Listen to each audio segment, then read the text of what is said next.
இன்றைக்கி நம்ம வீட்டில் இருக்கக்கூடிய இட்லி பாத்திரத்தை பயன்படுத்தி நல்லா சாஃப்டான பூரி எப்படி செய்கிறதுன்னு பார்க்க போகிறோம். இது வரைக்கும் நீங்கள் இந்த மாதிரி ஒரு பூரி ட்ரை பண்ணியிருக்கவே மாட்டீங்க. இந்த மாதிரி நீங்கள் பூரி செய்யும்போது எண்ணெயும் மிச்சமாகும், அதோட வேலையும் நம்மளுக்கு ரொம்பவே மிச்சமாகும். இந்த மாதிரி டேஸ்ட்டில் நீங்கள் பூரி செஞ்சு கொடுத்தீங்கன்னா எத்தனை வேணாலும் சாப்பிட்டுக்கிட்டே இருக்கலாம். ஹலோ ஃப்ரெண்ட்ஸ், வெல்கம் டு சமையல் டிலேட்.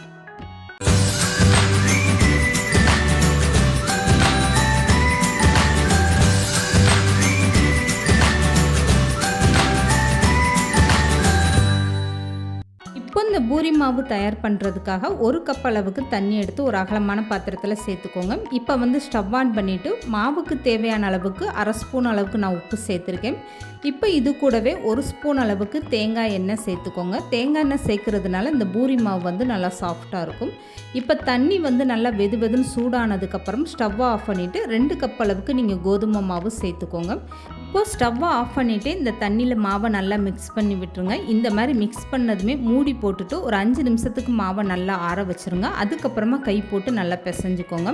1 கப்பு நீங்கள் மாவு எடுத்தால் அரை கப்பு தண்ணி கரெக்டான அளவு. நான் 2 கப்பு கோதுமை மாவு சேர்த்துருக்கேன், அதுக்காக 1 கப் அளவுக்கு தண்ணி சேர்த்துருக்கேன். இந்த தண்ணியோட அளவு எனக்கு கரெக்டாக இருந்தது. இப்போது 5 நிமிஷத்துக்கு அப்புறம் மூடி ஓப்பன் பண்ணிவிட்டு இந்த மாவை நல்லா பிசைஞ்சு எடுத்துக்கோங்க. மாவு கையில் தொடும்போது லேசான சூடாக இருக்கணும். அப்பப்போ நீங்கள் கையை வேணால் தண்ணியில் நனைச்சிக்கோங்க, ரொம்ப சூடு பொறுக்க முடியலன்னா. இந்த மாதிரி மாவை நல்லா கெட்டியாக நீங்கள் பிசைஞ்சு எடுத்துக்கோங்க. இப்போ பாருங்கள், மாவு எந்த அளவுக்கு நல்லா சாஃப்டாக இருக்குன்னு. நம்ம சேர்த்துருந்த 1 கப் அளவு தண்ணி கரெக்டான அளவாக இருந்தது. இப்போ இந்த மாவை நீங்கள் 4 பகுதியாக பிரித்து எடுத்துக்கோங்க. நல்ல சப்பாத்தி கட்டையில் எந்த அளவுக்கு இந்த மாவு வச்சு தேய்க்க முடியுமோ அந்த அளவுக்கு நல்ல பெரிய உருண்டையாகவே திரட்டி எடுத்துக்கோங்க. நீங்கள் பூரியாக இருக்கட்டும் சப்பாத்தியாக இருக்கட்டும், இந்த மாதிரி ஒரு மெத்தடில் நீங்கள் மாவு தயார் பண்ணும்போது அந்த சப்பாத்தி பூரி எல்லாம் நல்லா சாஃப்டாக அவ்வளோ ஒரு அருமையான டேஸ்ட்டாக இருக்கும். இப்போ இந்த மாவை நான் 4 பங்காக பிரித்து எடுத்துட்டேன். இப்போது ஒரு கிண்ணத்தில் நான் கொஞ்சமாக கோதுமை மாவு வச்சுருக்கேன். இப்போ நம்ம செஞ்சு வச்சுருக்க அந்த உருண்டையிலேருந்து ஒன்று எடுத்து இந்த கோதுமை மாவில் இப்படி பரட்டி எடுத்துக்கோங்க. இதுக்கப்புறமா ஈரம் இல்லாமல் ஒரு சப்பாத்தி கட்டையில் இந்த மாவை வச்சுட்டு நல்லா தேய்ச்சி எடுத்துக்கோங்க. இந்த கல்லோட அகலத்துக்கு இந்த மாவை நல்லா லேசாக தேய்ச்சி எடுத்துக்கோங்க. இப்போ இந்த பூரி மாவை சப்பாத்தி கட்டை அகலத்துக்கு நான் தேய்ச்சி எடுத்துட்டேன். இதுக்கப்புறமா இந்த மாதிரி ரவுண்டாக ஒரு கிண்ணம் வச்சுட்டு நீங்கள் மாவை கட் பண்ணி எடுத்துக்கோங்க. அப்போ பூரியோட சைஸ் உங்களுக்கு பார்க்குறதுக்கு எல்லா பூரியுமே ஒரே மாதிரி இருக்கும். இப்போ மீதம் இருக்க எக்ஸ்ட்ரா மாவை நீங்கள் தனியாக எடுத்துகிட்டு அடுத்து இதே மாதிரி உருண்டையாக திரட்டி நீங்கள் எடுத்துக்கோங்க. இப்போ இந்த பூரி மாவுலேயே நான் 2 வித பூரியாக தயார் பண்ண போகிறேன். அதுக்காக இப்போ நான் மாவை கல் அகலத்துக்கு நல்லா தேய்ச்சி எடுத்துட்டேன். இதுக்கப்புறமா கத்தி வச்சுட்டு இந்த பூரி மாவை இப்படி கட் பண்ணி எடுத்துக்கோங்க.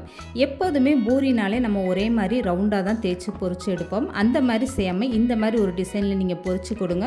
இப்படி நீங்கள் சப்பாத்திக்கும் கூட மாவு தேய்ச்சி எடுத்து வச்சுக்கலாங்க. இந்த மாதிரி ஒரு மெத்தடில் நீங்கள் மாவு தேய்க்கும் போது சின்ன குழந்தைகள்லாம் ஆசையாக விரும்பி சாப்பிடுவாங்க. ஸ்கூலுக்கு நீங்கள் லஞ்ச் பேக்கில் கூட இந்த மாதிரி பூரி சப்பாத்தி சுட்டு கொடுங்க, கொஞ்சம் கூட மிச்சம் வைக்காமல் சாப்பிட்டு வந்துடுவாங்க. இப்போ ஒரு இட்லி பாத்திரத்தில் தண்ணி வச்சுக்கோங்க. இந்த தண்ணி சூடானதுமே இட்லி தட்டில் லேசாக எண்ணெய் அப்ளை பண்ணிக்கோங்க.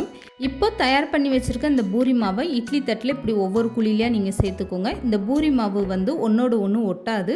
இப்போ தண்ணி நல்லா கொதி வந்ததுக்கப்புறம் இந்த பூரி மாவெல்லாம் நீங்கள் இப்படி சேர்த்துட்டு கரெக்டாக ஒரு 3லேருந்து 4 நிமிஷம் நீங்கள் வேக வச்சு எடுத்துக்கோங்க. இந்த மாதிரி நீங்கள் மாவு தயார் பண்ணும்போது பூரியாக இருக்கட்டும் சப்பாத்தியாக இருக்கட்டும் அந்த அளவுக்கு நல்லா சாஃப்டாக ரொம்பவே சூப்பராக இருக்கும். வீட்டில் வயசானவங்களாம் இருந்தால் இந்த மாதிரி ஒரு மெத்தடில் நீங்கள் செஞ்சு கொடுங்க, சாப்பிட்றதுக்கு அவ்வளோ ஒரு சாஃப்டாக இருக்கும். இப்போ மாவெல்லாம் சேர்த்துட்டு இதை மூடி போட்டு வச்சுட்டேன். கரெக்டாக 4 நிமிஷம் இந்த மாவு நல்லா வெந்துருச்சு. அதிக நேரம் நீங்கள் வேக வைக்கக்கூடாது, குறைஞ்சது 3லேருந்து 4 நிமிஷம் மட்டும் நீங்கள் வேக வச்சு எடுத்துக்கோங்க. இப்போ நான் மூடி ஓப்பன் பண்ணி காட்டுறேன் பாருங்கள், மாவு எந்த அளவுக்கு நல்லா சாஃப்டாக வெந்துருச்சுன்னு. இந்த கோதுமை மாவு ஒன்றோடு ஒன்றும் ஒட்டாமல் ரொம்பவே சூப்பராக வந்துருச்சு. இப்போ இந்த மாவு எல்லாமே நீங்கள் ஒரு தட்டில் தனியாக எடுத்து வச்சுக்கோங்க. இப்போ கட் பண்ணி வச்சுருக்க மாவுமே இந்த இட்லி பாத்திரத்தில் சேர்த்துட்டு இதையுமே ஒரு 3லேருந்து 4 நிமிஷம் நீங்கள் வேக வச்சு எடுத்துக்கோங்க. இந்த மாவு எல்லாமே இடம் பத்தலைன்னா உங்களுக்கு இந்த மாதிரி ஒன்றுக்கு மேலே ஒன்றா இப்படி அடுக்கி வச்சுக்கோங்க. ஒன்றோடு ஒன்று ஒட்டாது. வெந்து வரும்போது அது சாஃப்டாக நல்லா தனித்தனியாக பிரிஞ்சு வந்துடும். இப்போ இந்த மாவையும் சேர்த்துட்டு நான் இட்லி பாத்திரம் மூடி போட்டு 4 நிமிஷம் வேக வச்சுட்டேன். இப்போ 4 நிமிஷத்துக்கு அப்புறம் பாருங்கள், கட் பண்ண மாவுமே எந்த அளவுக்கு நல்லா சாஃப்டாக வந்துருச்சுன்னு. இந்த மாவு அப்படியே தனியாக ஒரு தட்டில் எடுத்து ஆற வச்சுருங்க. இப்போ இந்த பூரி மாவை பாருங்கள், நான் 2 விதமாக தயார் பண்ணி எடுத்து வச்சுருக்கேன். இந்த மாவு எல்லாமே நல்லா ஆற வச்சுட்டு நீங்கள் ஒரு டப்பாவில் போட்டு ஸ்டோர் பண்ணி ஃப்ரிட்ஜில் வச்சுக்கிறலாங்க. 1 வாரம் வரைக்கும் உங்களுக்கு இந்த மாவோட கலர் மாறாது, சாப்பிட்றதுக்குமே நல்லா சாஃப்டாக இருக்கும். இப்போ நான் ஒரு ஈரம் இல்லாத டப்பாவில் இந்த மாவு எல்லாமே எடுத்து வச்சுக்க போகிறேன். இதுக்கு மேலே சின்னதாக நீங்கள் ஒரு கவர் போட்டுட்டு டப்பாவை அப்படியே மூடி எடுத்து வச்சுக்கோங்க. இந்த மாதிரி நீங்கள் செய்யும்போது அந்த ஃப்ரிட்ஜுக்குள்ளே வைக்கல வேர்த்து உங்களுக்கு தண்ணியும் விழாது. நம்ம வந்து நார்மலாக சப்பாத்தி பூரிக்கெல்லாம் மாவு தயார் பண்ணி மாவாக அப்படியே ஃப்ரிட்ஜுக்குள்ளே எடுத்து வச்சோம்னா அந்த பூரி வந்து எண்ணெய் குடிக்க ஆரம்பிச்சிடும், மாவோட கலருமே கருத்து போயிடும். இந்த மாதிரி ஒரு மெத்தடில் நீங்கள் மாவு தயார் பண்ணி வைக்கும்போது உங்களுக்கு பூரி எண்ணெய் குடிக்காது, சப்பாத்தி மாவுமே கருத்து போகாமல் நல்லா சாஃப்டாக வரும். இப்போ வந்து இந்த பூரியை ஒன்று நான் பொரிச்சு காட்டுறேன் பாருங்கள். நல்ல எண்ணெய் சூடானதுமே நம்ம கட் பண்ணி வேக வச்சுருக்க மாவுலேருந்து ஒன்று எடுத்துகிட்டு இப்படி எண்ணெயில் சேர்த்துக்கோங்க. எண்ணெயில் சேர்த்ததுமே இந்த பூரி எந்த அளவுக்கு நல்லா புஷ்னு எலும்பி வருது பாருங்கள். 2 நிமிஷத்துலேயே உங்களுக்கு இந்த பூரி வந்து நல்லா செவந்து இந்த மாதிரி சூப்பராக வந்துடும்.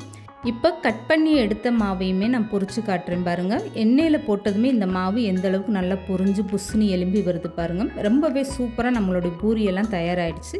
இந்த மாதிரி மெத்தடில் நீங்கள் மாவு தயார் பண்ணி வச்சுக்கிட்டிங்கன்னா போதுங்க. காலையில் டைம் டிஃபன் செய்கிறதுக்கு உங்களுக்கு அதிக டைம் எடுக்காது. ஸ்கூலுக்கு ஆஃபீஸ்க்குன்னு போகிறவங்களுக்குலாம் நீங்கள் 2 நிமிஷத்தில் இந்த மாதிரி ஒரு சப்பாத்தி பூரி நீங்கள் தயார் பண்ணி கொடுக்கலாம். சாப்பிட்றதுக்குமே அந்த அளவுக்கு நல்லா சாஃப்டாக ரொம்பவே சூப்பராக இருக்கும். இந்த வீடியோ பிடிச்சிருந்தால் லைக் பண்ணுங்கள், ஷேர் பண்ணுங்கள், மறக்காமல் சமையல் டிலீட் சேனலை சப்ஸ்கிரைப் பண்ணுங்கள்.